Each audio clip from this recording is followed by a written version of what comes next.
नमस्कार, जय हिंद। स्वागत है आप सभी का आपके अपने चैनल बेस्ट जी के टेस्ट पर। दोस्तों, एक और नया टॉपिक लेकर आए हैं। परसेंटेज के कुछ महत्वपूर्ण प्रश्न जो आपको किसी भी परीक्षा में 1 से 2 नंबर यहाँ से देखने को मिल जाते हैं। तो चलिए इनको हल करते हैं और कॉन्सेप्ट के माध्यम से हल करेंगे, जिससे आपको अच्छी तरीके से समझ में आ जाए। तो हमारा पहला प्रश्न है कि यदि 450 आम में से 30% आम खराब हैं तो कितने आम अच्छी स्थिति में हैं। कुल आम कितने हैं? 450, जिसमें 30% आम खराब हैं। तो पूछ रहा है कितने आम अच्छे हैं। तो हमें अच्छे आम ज्ञात करना है। तो 450 जो कि आम हैं, इसमें 30% खराब आम है, तो अच्छे कितने होंगे? अच्छे होंगे आपके 70%। कितने होंगे? 70%। तो हमें अच्छे बताना है तो हमें 70% रखना है। अगर पूछे खराब कितने होंगे तो हमें 30% रखना होता। तो हमें अच्छे बताना है तो हम 70% लिखेंगे। अब प्रतिशत हटाने के लिए हम क्या करते हैं? प्रतिशत हटाने के लिए हम क्या करते हैं? नीचे 100 का भाग दे देते हैं। नीचे 100 का भाग दे देते हैं। तो एक जीरो से एक जीरो कट जाएगा, इस जीरो से ये जीरो कट जाएगा, बचेगा कितना ऊपर? 45 इंटू 7। 7 का गुणा 45 में करा देंगे, अच्छे वाले आम आ जाएंगे। यानी 7 पना 35 के 5, 7 चौक 28 और 3 हासिल 31। अच्छे आम कुल कितने हो जाएंगे? 315। यही आपका आंसर हो जाएगा। अगर इसमें पूछे खराब आम कितने होंगे तो 450 में से 315 घटा लीजिए, खराब आम भी आपको पता चल जाएंगे। अगले प्रश्न पर चलते हैं। तो अगला प्रश्न है हमारा, यदि एक विद्यालय के विद्यार्थियों में 70% लड़के हैं तथा 504 लड़कियां हैं, तो लड़कों की संख्या बताइए। एक विद्यालय में विद्यार्थियों में 70% लड़के हैं तथा 504 लड़कियां हैं, तो लड़कों की संख्या पूछ रहा है। अब देखिए, परसेंटेज में पूरी चीज 100% होती है। यानी विद्यालय में कितने बच्चे होंगे? 100% बच्चे होंगे। जो कुल बच्चे होंगे वो कितने होंगे? 100% बच्चे होंगे। इसमें से 70% तो क्या है? लड़के हैं और 504 लड़कियां हैं। 70% क्या हैं? लड़के हैं, बॉयज हैं, जिसे हम 20 लिख लेंगे। और गर्ल कितनी होंगी यहाँ पे? तो 30% गर्ल हो जाएंगी। ठीक है, 70% लड़के और 30% लड़कियां हो जाएंगी। लेकिन जो लड़कियों की संख्या दी है और लड़कों का प्रतिशत दिया है, तो ये 30% किसके बराबर हो जाएगा? ये 30% किसके बराबर हो जाएगा? 504, क्योंकि प्रतिशत में लड़कियां हैं 30% और संख्या में कितनी है? 504। यानी 30% किसके बराबर हो जाएगा? 504 के। तो हम लिख लेंगे 30% बराबर 30% बराबर कितना हो जाएगा? 504। 30% बराबर 504। तो इसे हम काटेंगे 3 से। 3 एक कम 3, ये 10 आ जाएगा इधर। 3 एक कम 3, 2 बचे, तिछाक 18, 2 बचे, तिरसठ 24। यानी 10% बराबर जो वैल्यू आएगी वो कितने की आएगी? 168 की। 10% बराबर 168 के। तो 100% बराबर कितनी आएगी? एक जीरो और इधर बढ़ा लेंगे तो 100% हो जाएगी। अच्छा, एक जीरो इधर बढ़ाया है तो हमें एक जीरो इधर भी तो बढ़ाना होगा, क्योंकि दोनों साइड सेम कर रखना होगा ना। तो एक जीरो इधर बढ़ाया है राइट साइड में, तो एक जीरो लेफ्ट साइड में भी बढ़ाएंगे। ठीक है, तो कुल बच्चे कितने हैं विद्यालय में? 1680 बच्चे हैं विद्यालय में। ठीक है, जिसमें हमसे पूछ रहा है लड़कों की संख्या बताइए। तो लड़के 1680 में कितने? 70% है। लड़के 1680 में 70% है। तो 70% 1680 का निकाल लेंगे, लड़कों की संख्या आ जाएगी। बटे प्रतिशत निकालने के अभी बताया क्या करेंगे? बटे में 100 का भाग दे देंगे, तो जीरो जीरो कट जाएगा, जीरो जीरो कट जाएगा। 168 में 7 का गुणा करा देंगे तो इसका आ जाएगा आंसर आपका 7 अट्ठे 56, 7 छंग 42 और 5 47 के साथ 7 एकम 7 और 4 11। तो आपका आंसर क्या हो जाएगा? 1176। यानी विद्यालय में लड़के कितने हैं? 1176। लड़कियां कितनी हैं? 504। जब इन दोनों को जोड़ देंगे तो कितना आ जाएगा? 1680। कुल बच्चे कितने हैं विद्यालय में? 1680। ठीक है, अगले प्रश्न पर पढ़ते हैं। तो अगला है, एक परीक्षा में 40% छात्र फेल हुए। यदि फेल छात्रों की संख्या 240 है तो परीक्षा में भाग लेने वाले छात्रों की कुल संख्या कितनी है? बोल रहा है कि एक परीक्षा में 40% छात्र फेल हुए हैं। यदि फेल छात्रों की संख्या 240 है तो परीक्षा में भाग लेने वाले छात्रों की कुल संख्या कितनी है, यानी जितने बच्चों ने परीक्षा दी सबकी संख्या हमें बतानी है। तो हम जानते हैं कि किसी भी परीक्षा में 100% विद्यार्थी भाग लेते हैं, जिसमें से 40% फेल हो गए हैं। कितने फेल हो गए हैं? 40% फेल हो गए हैं। और फेल होने वालों की संख्या कितनी? प्रतिशत में तो 40% है, लेकिन अंकों में कितनी इधर दी है संख्या, एक्चुअल वैल्यू कितनी दी है? 240। तो ये 40% 240 के बराबर होगा, क्योंकि प्रतिशत में 240 फेल हुए हैं और वैसे 200% में 40% फेल हुए हैं, जबकि एक्चुअल वैल्यू जो है वो फेल हुए विद्यार्थियों कितनी है? 240। तो 40% बराबर हो जाएगा 240 के। एक जीरो से एक जीरो कट जाएगा, तो 4% बराबर कितना आ जाएगा? 24 के। 4% बराबर 24 के आ जाएगा ये।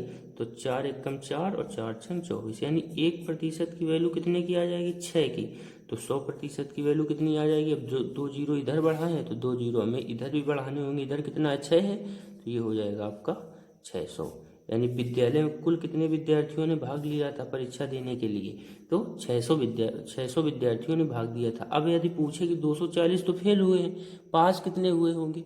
तो हम इसमें 240 घटा देंगे, 600 में से 240 घटा देंगे तो कितना आ जाएगा आपका? ये 360। ये पास हुए हैं आपके, ये पास हैं और ये फेल विद्यार्थी हैं। कुछ भी पूछे आप बता सकते हैं। अगला प्रश्न देखते हैं। तो अगला प्रश्न है, जब किसी संख्या के 75% में 75 का योग किया जाता है तो परिणाम पुनः वही संख्या मिलती है, तो यह संख्या क्या होगी? अब देखिए, ऐसे सवाल को कॉन्सेप्ट के माध्यम से आप हल करिएगा तो ज़्यादा अच्छा रहता है, ट्रिक के माध्यम से आप भूल जाते हैं। तो जब किसी संख्या के 75% में, तो माना वह संख्या क्या है हमारे पास, मान लेते हैं वह संख्या है x। तो बोल रहा है कि जब किसी संख्या के 75% में, तो इस संख्या का हम कितना लिखेंगे? 75%। प्रतिशत तो प्रतिशत लिख लेंगे यहाँ पर 75%। जब किसी संख्या के 75% में कितने का योग किया जाता है? 75 का योग किया जाता है। कितने का योग किया जाता है? 75 का योग किया जाता है। योग का मतलब जोड़ देंगे, ठीक है। जब किसी संख्या के का जहाँ पर होता है वहाँ पर गुणा का चिन्ह लगता है, तो x वो संख्या है और इसका 75% प्लस योग कितना किया जा रहा है? संख्या का 75 योग किया जाता है, तो परिणाम पुनः वही संख्या आ जाती है। परिणाम कैसे लिखते हैं? बराबर में। तो बराबर में परिणाम बोल रहा है पुनः वही संख्या आ जाती है, यानी वही संख्या का मतलब x आ जाएगा वही, ठीक है। इतनी बात समझ में आई? फिर एक बार देख लीजिए, बोला जब किसी संख्या के 75% में, तो संख्या माना वो x है और उसका 75% में बोल रहा है 75 ही योग किया जाता है, तो प्लस 75 कर देंगे। तो बोल रहा है परिणाम पुनः वही संख्या हमें प्राप्त होती है। कौन सी संख्या प्राप्त होती है? जो मानी थी हमने x, तो x ही प्राप्त होगी। अब इसे हल कर लेते हैं, क्योंकि वही संख्या पूछ रहा है, x की वैल्यू हमें निकालनी है।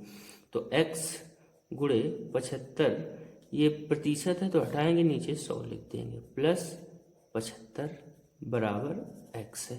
तो 25 से काटेंगे, 3 बार कट जाएगा, 75 है, 100 4 बार कट जाएगा, तो ये कितना आ जाएगा? 3x बटे 4 प्लस 75 बराबर x। अब x वाली वैल्यू हम एक तरफ ले जाएंगे और जो अंक में है चर राशि अचर राशि वो दूसरी तरफ ले जाएंगे। चर राशियाँ एक तरफ, अचर राशियाँ एक तरफ। तो यहाँ पर कितना लिख लेंगे? 3x बटे 4, ये x इधर आएगा तो ये माइनस का हो जाएगा, 75 उधर जाएगा तो 75 माइनस का हो जाएगा, ठीक है। जगह कम है तो इधर हल कर लेंगे हम। तो इसमें हम एक नीचे ले लेंगे, 4 और 1 कैल्शियम कितना होता है? 4 हो जाएगा। 4 में 4 से भाग देंगे, एक बार जाएगा, यानी कि 3x माइनस का 4 का गुणा x में कराएंगे तो 4x बराबर माइनस का 75, ठीक है। -4x से प्लस 3x घटाएंगे तो माइनस का x बचेगा, बटे 4 बराबर -75। अब माइनस बराबर में है दोनों तरफ, तो माइनस से माइनस कट जाएगा, तो x बटे 4 बराबर 75। 75 का गुणा 4 में कराएंगे, तो क्रॉस मल्टीप्लिकेशन 1 का गुणा x में और 75 का गुणा 4 में, तो x बराबर 4 पंचे 20 और 7 चौक 28, 2 30, यानी वह संख्या कौन सी थी? 300। वह संख्या कौन सी थी? तो 300 थी। अगले प्रश्न पर बढ़ते हैं। तो अगला प्रश्न है कि 7 किलोग्राम का कितने प्रतिशत 28 ग्राम है? 7 किलोग्राम का कितने प्रतिशत 28 ग्राम है। अब जैसे आपसे पूछ ले कि 2 किलोग्राम 10 किलोग्राम का कितने प्रतिशत है, तो हम 2 ऊपर रखते हैं और 10 नीचे रखते हैं और 100 का गुणा करा देते हैं, ये तो करते हैं, और इसका प्रतिशत निकाल लेते हैं। तो 5 10 और 5 दूनी 10, 20% आ जाता है। लेकिन यहाँ पे थोड़ा अलग पूछ रहा है, 7 किलोग्राम का कितने प्रतिशत 28 ग्राम। तो इसमें अक्सर ये करते हैं कि जो छोटी वैल्यू होती है उसे ऊपर रखते हैं, तो इसमें 28 ग्राम ऊपर रखेंगे, क्योंकि पूछ रहा है 7 किलोग्राम का कितने प्रतिशत 28 ग्राम है, इसका प्रतिशत पूछ रहा है ना, तो 28 ऊपर रखेंगे। नीचे कितना रखेंगे 7 kg, ऊपर 100 का गुणा करा देंगे। अब इसमें एक बात आपको समझनी है कि ये जो वैल्यू दी है ये ग्राम में दी है और ये किलोग्राम में दी है, तो या तो हम ग्राम को किलोग्राम में बदल लें या फिर किलोग्राम को ग्राम में बदल लें। तो हम किलोग्राम को ग्राम में बदल लेते हैं। तो 1 किलोग्राम में 1000 ग्राम होते हैं, तो 7 किलोग्राम में कितने हो जाएंगे 7000 ग्राम। 7000 ग्राम। 7 किलोग्राम में कितने ग्राम हो जाएंगे 7000 ग्राम। प्रतिशत निकालने के लिए 100 का गुणा करा दिया, तो 2 जीरो से 2 जीरो कट जाएगा, बचेगा कितना 28/70। अब इसे हम कितने से काटेंगे 14 से काट दो, 14 दूनी 28, 14 70, 2/5 आ जाएगा। 2 में 5 का भाग देंगे तो 5 चौको दशमलव लगाएंगे, 0 बढ़ाएंगे, 5 चौको 20, कितना आ जाएगा 0.4%। कितना आंसर आएगा 0.4%, यही हमारा आंसर हो जाएगा। ठीक है, अगला प्रश्न देखते हैं। तो अगला है, यदि